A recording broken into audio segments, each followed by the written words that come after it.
I'm going to preface this by saying if you're an Atlanta fan, you're not going to be happy with me. Donaldson swing and miss, double clutch Real Muto, and that'll cost him. Freddie's in safely with a steal.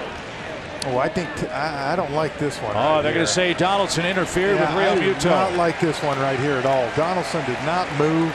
He struck out, and I think Real Muto kind of ran into him. I don't blame Josh. Brian Snitker, a former catcher, is going to come out and ask for an explanation.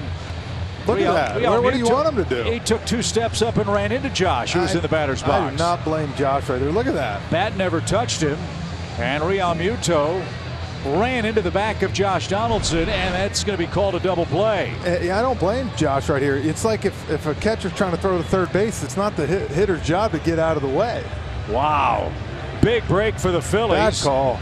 And a very bad call. It's Atlanta's perspective. Here's the rule. 603A3, which is not directly applicable. I'll explain why in a second. He interferes with the catcher's fielding or throwing by stepping out of the batter's box or making any other movement that hinders the catcher's play at home base. If you're a grammar person, you notice what I just did there with my inflection.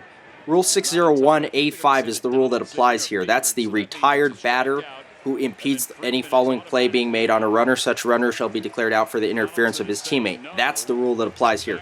You'll notice that the retired batter's rule says nothing about the batter's box, and there's a reason for that, which we'll get to in a second as well. But I want to watch this replay from behind the catcher. You'll notice that Donaldson swings, and then something else happens. And if you're astute, you notice why Ted Barrett called interference there. I'm going to break it down. So he swings, he's okay here, but notice that he's going to veer to his right with his foot. It's a swing through to his right. Now there's contact between the catcher and the batter, and the follow-through contact as well by the catcher there. Is there some gamesmanship by the catcher moving to his left? Absolutely. But remember, once the batter is retired, as in 601, he doesn't have protections of a non-retired batter. But let's assume there were less than 2 strikes here. Let's assume 603 is the applicable rule. He interferes with the catcher's fielding or throwing by stepping out of the batter's box or making any other movement that hinders the catcher's play at home base. That includes a throw. But you'll notice it's an or, not an and statement, so we can take it independently. The batter's box doesn't save the batter here from any movement that hinders the catcher's play. If the batter stays absolutely still, go back to the quote from earlier that Donaldson didn't move.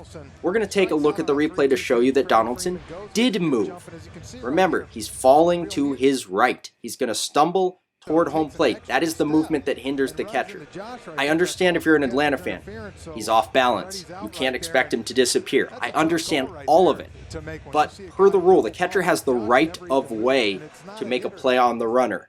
The batter, especially a batter who has just been retired, cannot hinder the catcher's play on a following runner.